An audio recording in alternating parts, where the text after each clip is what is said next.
Selamat datang di UPT SPF SDN 101873 Desa Baru, Kecamatan Batangkuis, Kabupaten Deli Serdang. Berjarak 2 km dari kota Batangkuis menuju kota Lubuk Pakam. Gedung sekolah terdiri dari 8 ruang kelas, 1 kantor kepala sekolah, 1 ruang guru, 1 ruang UKS, 1 gedung perpus, 1 ruang musola, 1 kamar mandi guru, 5 kamar mandi siswa, 4 kamar mandi siswi. Dengan jumlah siswa 359 orang, terdiri dari 14 rompel. Tenaga pendidik berjumlah 24 orang, yang terdiri dari 14 guru kelas, 2 guru olahraga, 2 guru agama, 1 guru bahasa Inggris, dan tenaga kependidikan, 1 kepala sekolah, 1 TO atau operator, 1 penjaga perpus, dan 1 penjaga sekolah.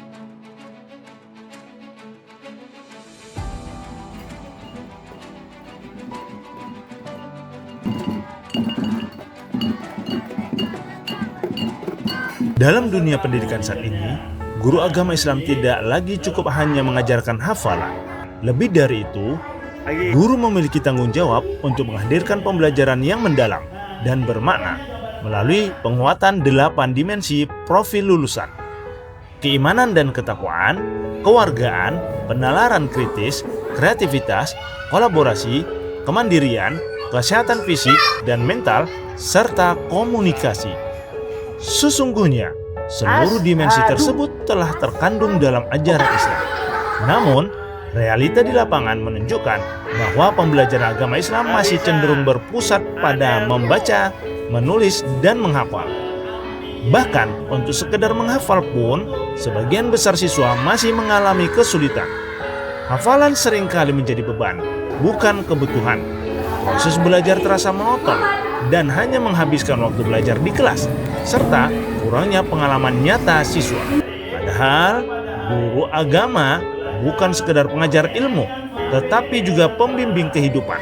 Pembelajaran agama seharusnya tidak hanya mengisi pikiran, tetapi juga menyentuh hati dan menggerakkan tindakan. Berangkat dari kegelisahan tersebut, saya berupaya menghadirkan inovasi pembelajaran yang mampu mengubah cara belajar siswa menjadi lebih menyadarkan, bermakna, dan menyenangkan. Sebuah pembelajaran yang tidak hanya menguatkan hafalan, tetapi juga menumbuhkan nalar, kreativitas, kerjasama, serta kesehatan fisik dan siswa. Inspirasi itu datang dari lingkungan sekitar sekolah kami, yang berada di pinggiran jalan dengan pemukiman padat. Sampah, terutama botol plastik, mudah ditemukan di berbagai sudut. Dari sinilah muncul gagasan untuk mengubah sesuatu yang dianggap tidak bernilai menjadi media pembelajaran yang bermakna. Inovasi ini saya beri judul Jenaka Botik, Jejak Nabi dari karya botol plastik. Sebuah transformasi pembelajaran dengan memanfaatkan sampah sebagai alat belajar. Tantangan yang saya hadapi dalam meningkatkan kualitas pembelajaran ini sering ditemui dalam setiap ruang kelas. Pertama, rendahnya daya nalar siswa serta kesulitan mereka dalam menghafal. Hal ini terlihat jelas dari raut wajah mereka yang menunjukkan bahwa hafalan seringkali menjadi beban belajar yang membosankan, bukan sebuah proses yang menyenangkan.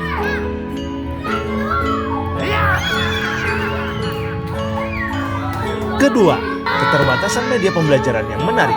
Di sekolah, fasilitas yang tersedia masih terbatas pada buku dan TV interaktif. Media tersebut belum sepenuhnya mampu memantik daya nalar siswa, terutama dalam memanfaatkan lingkungan sekitar, seperti sampah, yang sebenarnya dapat diolah menjadi media belajar yang kreatif dan bermakna. Ketiga, kurangnya integrasi nilai-nilai dalam 8 dimensi profil lulusan yang membudaya di lingkungan sekolah. Selama ini hanya nilai keimanan dan ketakwaan yang seringkali dianggap sebagai tanggung jawab guru agama. Padahal sesungguhnya ke-8 dimensi tersebut merupakan bagian yang utuh dan tidak terpisahkan dari ajaran Islam. serta perlu dihidupkan oleh seluruh warga sekolah. Keempat, peran guru sebagai agen perubahan. Saya menyadari bahwa saya perlu menghadirkan pembelajaran yang tidak hanya berfokus pada hafalan, tetapi juga bermakna, menyenangkan, dan mendalam.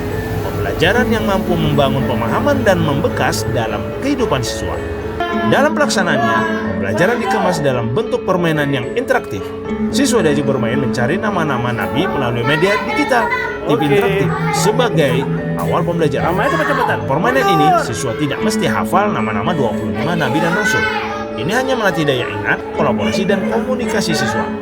Lalu dilanjutkan permainan di luar kelas dengan menyusun urutan 25 nabi dan rasul serta mukjizatnya menggunakan media yang telah mereka buat.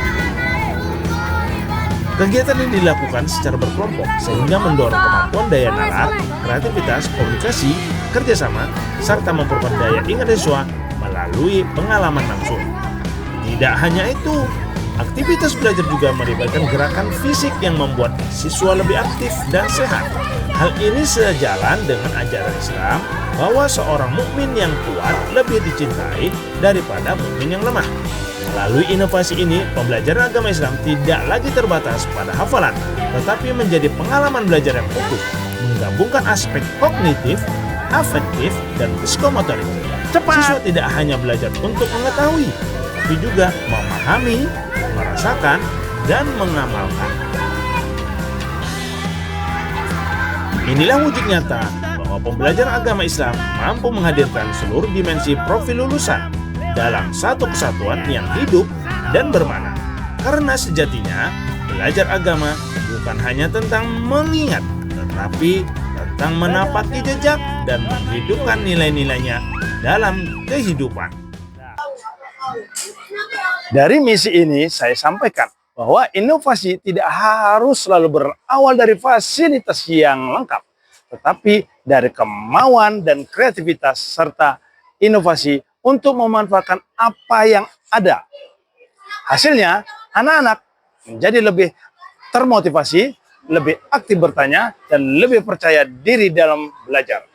Teknologi sederhana yang diterapkan dengan niat yang tulus ternyata mampu menghadirkan perubahan yang besar di kelas.